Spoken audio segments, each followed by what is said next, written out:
In this video, we'll be talking about my favorite shots to get with a gimbal. Gimbals offer that smooth, cinematic feel to a video, and they shouldn't be used 100% of the time, but they are the most common tool that I use for the types of videos that I shoot. Now, the types of movement that you want to get with a gimbal is almost 100% dependent on the type of lens that you're using. The first gimbal move that I want to talk about is the front to back shot. This shot looks the best with a wide lens because you can see things whipping by on the sides of the screen. If you try to get a front to back shot with a tight lens, you won't see as much movement happening, and it's a lot easier for your subject to get out of focus. If you want to add another cool dynamic to this shot, you can do a half circle as you're moving forward or backward to add some parallax into the shot as well. And that leads me to my second gimbal move that I like to do, which is called the parallax shot. Parallax refers to having your background in motion while your subject stays still. How you achieve this shot is first, set a certain distance between you and your subject and get them in focus. And then move in a half circle around them, maintaining the distance between them so that they don't get out of focus. This shot looks the best using a medium or a tight lens because the tighter the lens, the more parallax you will see. The third gimbal move that I like to do is called the slider shot.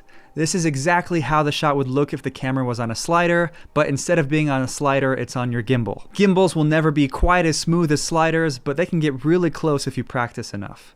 How you do this is just move from side to side while keeping the camera still and not turning it at all. This shot also looks the best using a medium or a tight lens, and it also looks the best when you have some kind of foreground to glide up against, like a tree or a pillar, to add some depth. Sometimes if you want the camera to only move a little bit, I don't even take any steps because doing so could add a little bit of shake to my shot. So I just plant my feet in a wide stance like this and then slowly move my hips from one side to the other. And the final gimbal move that I like to do is the jib shot. A jib is a mechanical arm that is used to get the camera from low to high or vice versa. So to do this shot, make sure that your gimbal is balanced, bend down, and then slowly stand up and raise your hands up to get as much height in the shot as you can. This shot can either work with a wide lens or a tight lens, so use whichever lens would work best for this type of shot that you're trying to get. You can also mix and match a lot of these shots to make your shots even more interesting. Here's a front to back shot, and then here's a front to back shot mixed with a jib shot. As you can see, it adds a bit of flair and it just makes it a little bit more interesting. For another example, here's a normal front to back shot, and here's a front to back shot mixed with a parallax shot. So feel free to mix and match these shots to create more interesting looking shots that will help set your footage apart from other filmmakers. Now, a couple tips for shooting with a gimbal, whether it's an electric gimbal or a glide cam. A lot of people think that just because they're shooting with their gimbal, their shots are going to be smooth. This isn't completely true. A gimbal is something that takes a lot of practice to master. So here are a few tips for making sure that your shots are smooth. Tip number one is to do what I call the ninja walk.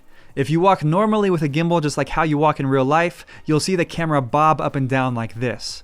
For that reason, you need to do the ninja walk where you bend your knees slightly and then you go from the ball of your heel to your toe like this. It definitely looks kind of funny, but it really helps in making sure that your shots are smooth. Tip number two is to tuck your elbow into your hip like this to also help reduce bobbing and to help ease the weight of your setup from affecting your arms and your back. If you are shooting with your arms straight out, it adds a lot of strain to your muscles and it wears you out quickly. But if you tuck your elbow into your hip, it helps ease some of that strain and helps keep your camera level without moving it up or down as you're shooting. And tip number three is to practice getting smooth shots. This is something that you probably won't master on day one.